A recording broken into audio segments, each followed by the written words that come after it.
भगवान की यह प्राकट्य महामहोत्सव का आनंद ले रहे हैं। हम सब लोगों ने बहुत सुंदर ढंग से भगवान का अभिषेक का दर्शन किया और हम सब लोग भाग लिए। कीर्तन में हम सब लोगों ने आनंद लिया।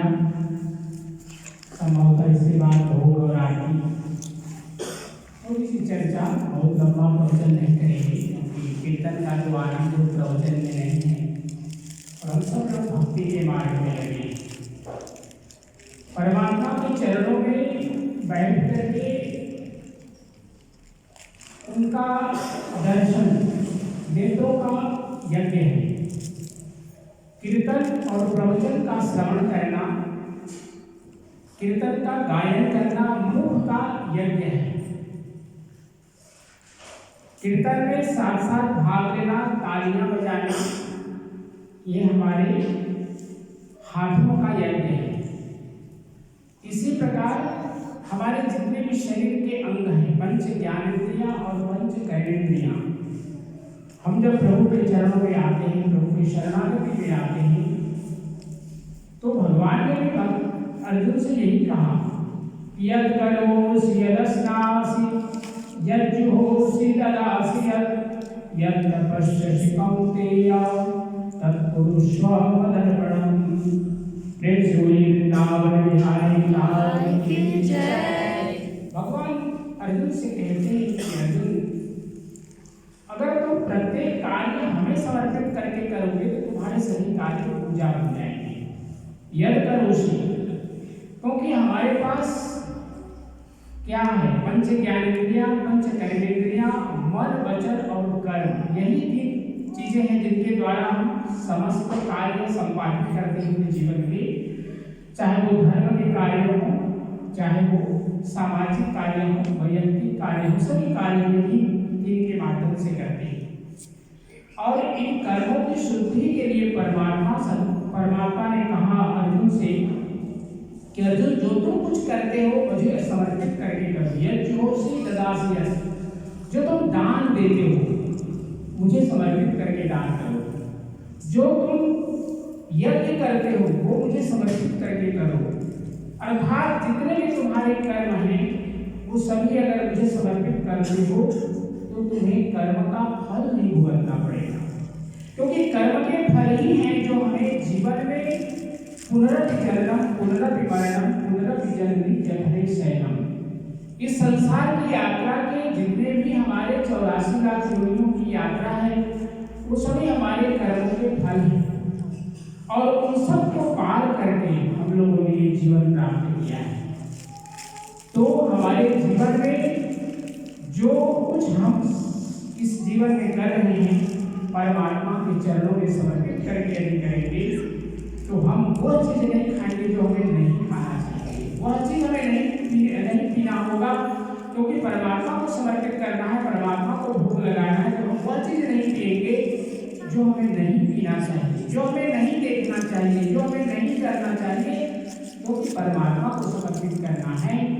तो हमारे सभी अपकर्म, पाप कर्म, अघकर्म सभी के सभी समाप्त हो जाएंगे। ये परमात्मा का उपदेश है।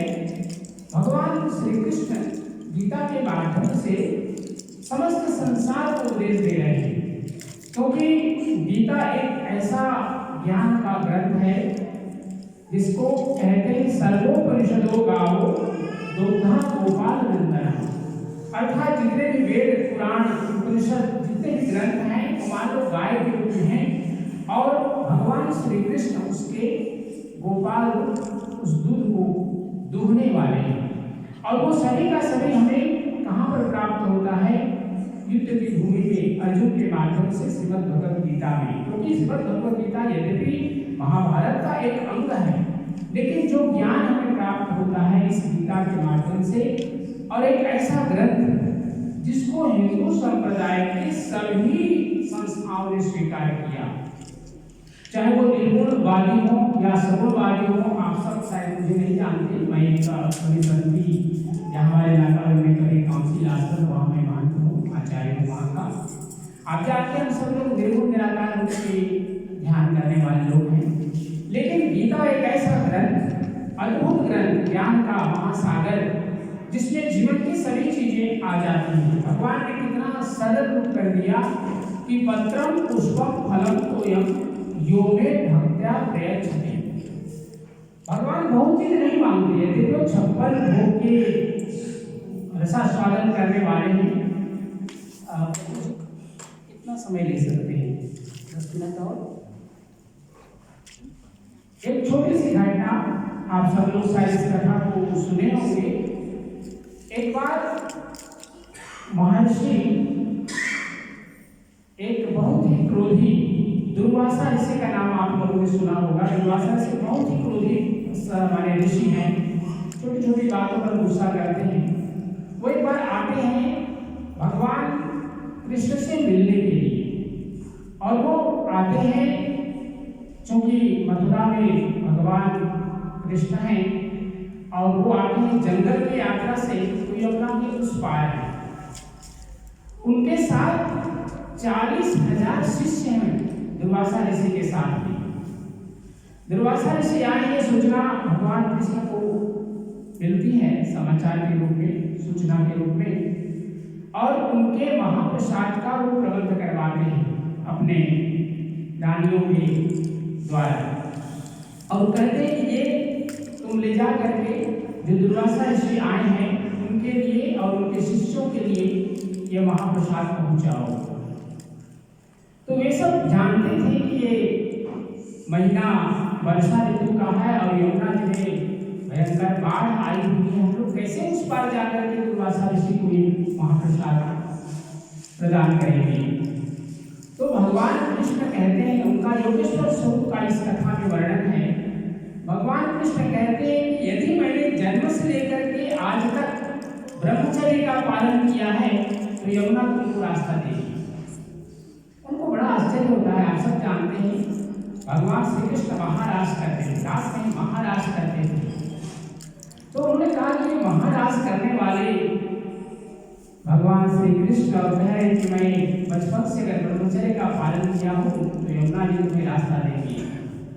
भगवान की बात थी, लोगों ने उसको स्वीकार किया उन महारानियों ने, और भोजन लेकर के वो जाती यमुना जी के किनारे। तो देखती है भयंकर रूप यमुना जी का, पानी से भरा हुआ।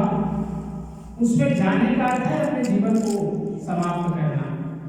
लेकिन वो कहती हैं हे अम्बे माँ, यदि हमारे राजा भगवान श्री कृष्ण ने बचपन से लेकर आज तक ब्रह्मचर्य का पालन किया है तो हमें रास्ता दीजिए, क्योंकि हमें उस पार जाना है और महर्षि दुर्वासा और उनके शिष्यों को भोजन पहुंचाना है।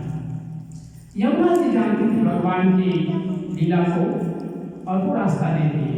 एक बीच में एक रास्ता बनता है, सभी रानियां भोजन लेकर के उस पार जाती हैं। महर्षि दुर्वासा को भोजन कराती हैं अपने प्रेम और भाव के साथ में, उनके सभी शिष्यों को भी भोजन कराती हैं। भोजन कराने के बाद अब बारी आती है लौटने की। जाने का रास्ता तो भगवान श्री कृष्ण ने दिलवा दिया अपने ब्रह्मचर्य का शक्ति प्रदान करके, अब आना कैसे, उधर से लौटना कैसे है। वे सब प्रार्थना करती हैं महाराज महर्षि दुर्वासा से कि प्रभु हम लोग आ तो गए लेकिन अब जाएं कैसे? यमुना के बीच में इतना भयंकर स्वरूप है उनका, बाढ़ है, महाबाढ़ है। महर्षि दुर्वासा देखिए उनका योगेश्वर स्वरूप वो कहते हैं कि यदि हमने आज का व्रत पालन किया है तो यमुना जी आप लोगों को रास्ता देगी। वो सब जानती कभी तो इन्होंने भोजन प्रसाद ग्रहण किया है इन्होंने और इनके शिष्यों ने, और ये कहते हैं कि हमने व्रत किया है। तो वे आती हैं यमुना जी के और यही बात कहती हैं कि महर्षि दुर्वासा और उनके साथ के शिष्यों ने अगर आज व्रत किया है तो हो यमुने माँ हमें मार करो। और यमुना जी जानती थी कि क्या उसके पीछे रहस्य है, वो रास्ता देती है और आती है। अब इसके बाद आप लोगों के मन में शंका जगती होगी कि भगवान श्री कृष्ण का योगेश्वर स्वरूप यही है निरासक्त योग, निष्काम कर्म योग यही है कि महर्षि दुर्वासा ने भोजन ग्रहण किया लेकिन वो व्रत था। भगवान श्री कृष्ण के जीवन में प्रभु जी ने अभी सुंदर कथा सुनाई आप सब लोगों को कार्यक्रम के पूर्व में ही केवल भाषा में उतना मैं नहीं समझ पाता हूँ, क्योंकि मैं उतना मेरे लिए संभव नहीं है समझना। लेकिन आप सब हम सभी जानते हैं कि भगवान श्री कृष्ण की कितनी महारानियाँ थी, और भगवान श्री कृष्ण ने कहा था कि मैं ब्रह्मचर्य का पालन करता हूँ, क्योंकि भगवान यही कहते हैं हम सबके जीवन के लिए बहुत बड़ा उदाहरण इस कथा के माध्यम से कि हम अपने जीवन के जितने भी कर्म हैं अगर प्रभु को समर्पित कर देते हैं तो हम सभी कर्मों के फल से मुक्त हो जाते हैं। और यही है यात्रा, हम सबके जीवन की यात्रा यही है। भगवान हमारे साथ द्वापर के पहले भी थे, यद्यपि उनको कहते हैं कि 8वें अवतार थे वो, भगवान आज भी हैं और अनंत अनंत जब तक सृष्टि है तब तक रहेगी, सृष्टि नहीं भी रहेगी। ये पूरा यूनिवर्स भी अगर एक दिन महाकाल में समा जाएगा, लेकिन भगवान श्री कृष्ण सदा हमारे साथ हैं, क्योंकि वो कहते हैं यदा यदा हि धर्मस्य ग्लानिर्भवति भारत अभ्युत्थानं धर्मस्य तदात्मानं सृजाम्यहम्। भगवान सदा ही यहाँ पर हम सब लोगों के बीच में हैं और वो हमारे हृदय में सदा धर्म का अभ्युदय करते हैं, हमारे पाप को नाश करते हैं। बस केवल यही करना है, यद करोसि यदश्नासि यद जुहोसि यदासि यद तपस्सि कौन्तेय तत्पुरुषं दर्पणम्। अंत में संजय महाभारत को देख रहे हैं, क्योंकि महर्षि व्यास ने उनको दिव्य दृष्टि दी, दिव्यं ददामि चक्षुः पश्चिमे योगवैश्वरम्, अर्थात संजय देख पा रहे हैं कि महाभारत के युद्ध में कुरुक्षेत्र में क्या हो रहा है, और अंत में धृतराष्ट्र पूछते हैं कि क्या स्थिति बन सकती है। तो अंत में यही कहते हैं संजय धृतराष्ट्र से कि यत्र योगेश्वरः कृष्णो यत्र पार्थो धनुर्धरः तत्र स्थिर विजयो भूति ध्रुवादितिर्मतिर्मम। जहाँ पर भगवान कृष्ण हैं और ऐसा धनुर्धारी अर्जुन है, वहाँ पर उसी का विजय होगा, ये निश्चित है, यह मेरा सम्मत है, यह मेरी मति है। तो हम सब के जीवन में एक यात्रा है, इस भक्ति की यात्रा में यही करें कि मेरा मुझ में कुछ नहीं, जो कुछ है सो तोर, तेरा तुझको सौंप दे, यहाँ ना रखे बोल।